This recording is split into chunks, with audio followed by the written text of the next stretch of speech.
No words can be employed which would exaggerate those difficulties. But there are certain broad lines by which, I think, an officer in such cases should be guided. First of all, I think he may ask himself, is the crowd attacking anything or anybody? Surely that is the first question.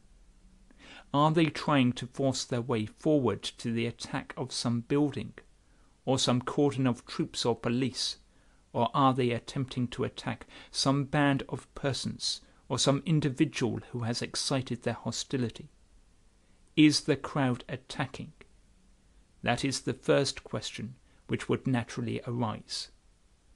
The second question is this: is the crowd armed? That is surely another great simple fundamental question. By armed, I mean armed with lethal weapons.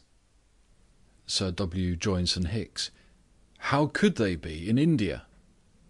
Men who take up arms against the state must expect at any moment to be fired upon. Men who take up arms unlawfully cannot expect that the troops will wait until they are quite ready to begin the conflict. Mr. Donald: what about Ireland? I agree, and it is in regard to Ireland that I am specially making this remark, or until they have actually begun fighting. Armed men are in a category absolutely different from unarmed men. An unarmed crowd stands in a totally different position from an armed crowd. At Amritsar, the crowd was neither armed nor attacking. I carefully said that when I used the word armed, I meant armed with lethal weapons or with firearms. There is no dispute between us on that point. I was confronted, says General Dyer, by a revolutionary army. What is the chief characteristic of an army? Surely it is that it is armed. This crowd was unarmed. These are simple tests, which it is not too much to expect officers in these difficult situations to apply. Sir W. Davidson: how many men had General Dyer with him? My honourable friend is as closely acquainted with the case as I am. I have read all the papers on the subject. When he rises to continue the debate, he can perfectly well bring that forward. But there is another test which is not quite so simple, but which nevertheless has often served as a good guide. I mean the doctrine that no more force should be used than is necessary to secure compliance with the law. There is also a fourth consideration, by which an officer should be guided. He should confine himself to a limited and definite objective, that is to say, to preventing a crowd doing something which they ought not to do, or to compelling them to do something which they ought to do.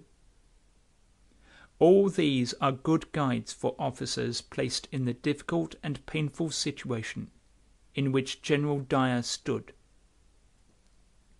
My right honourable friend will say it is easy enough to talk like this, and to lay down these principles here in safe and comfortable England, in the calm atmosphere of the House of Commons, or in your armchairs in Downing Street or Whitehall. But it is quite a different business on the spot. In a great emergency, confronted with a howling mob, with a great city, or a whole province, quivering all around with excitement. I quite agree. Still, these are good guides and sound, simple tests, and I believe it is not too much to ask of our officers to observe and consider them. After all, they are accustomed to accomplish more difficult tasks than that. Over and over again, we have seen British officers and soldiers storm entrenchments under the heaviest fire, with half their number shot down before they entered the position of the enemy. the certainty of a long bloody day before them, a tremendous bombardment crashing all around. We have seen them in these circumstances, taking out their maps and watches, and adjusting their calculations with the most minute detail.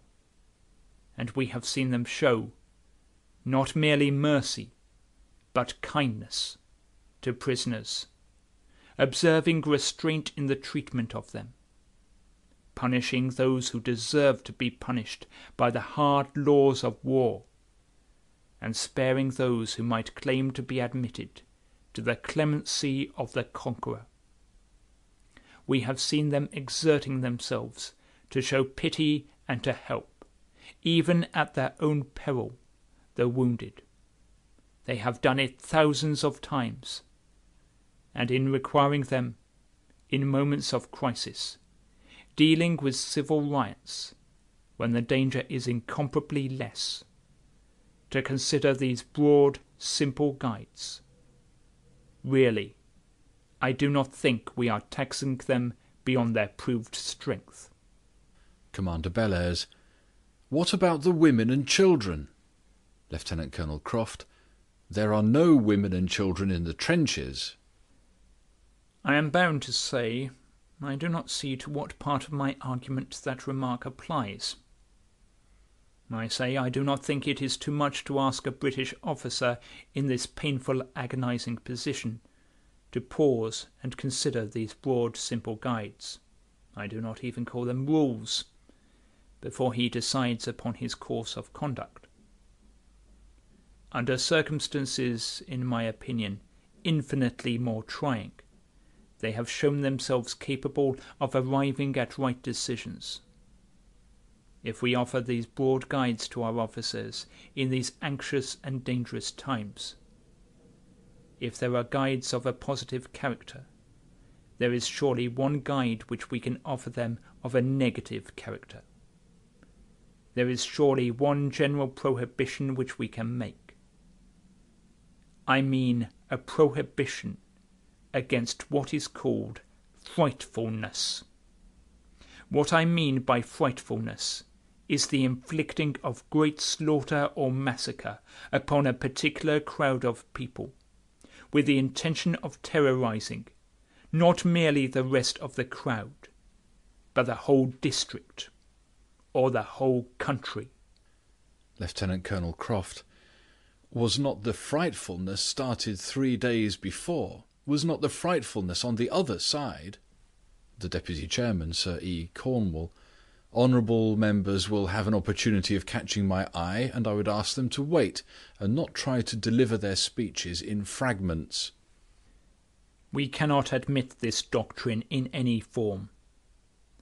Frightfulness is not a remedy known to the British pharmacopoeia. I yield to no one in my detestation of Bolshevism, and of the revolutionary violence which precedes it. I share with my right honourable and learned friend, Sir E. Carson, many of his sentiments as to the worldwide character of the seditions and revolutionary movement with which we are confronted. But my hatred of Bolshevism and Bolsheviks is not founded on their silly system of economics, or their absurd doctrine of an impossible equality.